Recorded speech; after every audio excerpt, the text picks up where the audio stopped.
Hello friends, it's me, Linda Lacour Hobar, the author of The Mystery of History.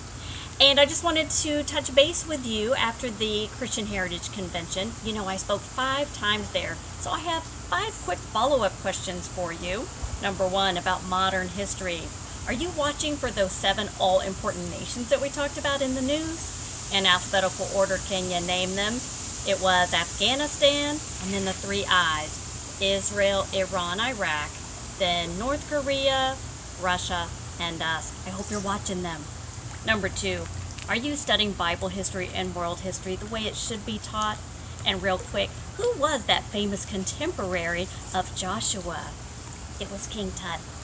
Number 3, are you allowing yourself to be a Mary, if that's how God designed you, instead of a Martha?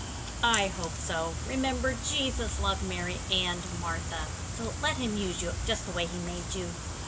Number 4, World War I. Do you remember the 5, 4, 3, 2, 1 countdown approach we talked about? Well, I don't have time to go over it here, but I hope you're looking for those ingredients of war in the news.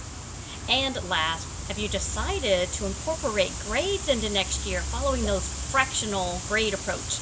Well, if you are, just remember this. The cat really needs those grades. The golden retriever really wants the grades. And the monkey, he doesn't care very much, but they might be a good idea to pull out to help you with his behavior.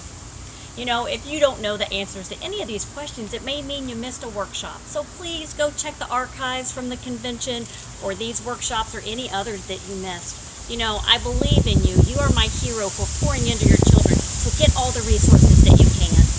Well, that's all for now. I hope to serve you again. Bye-bye.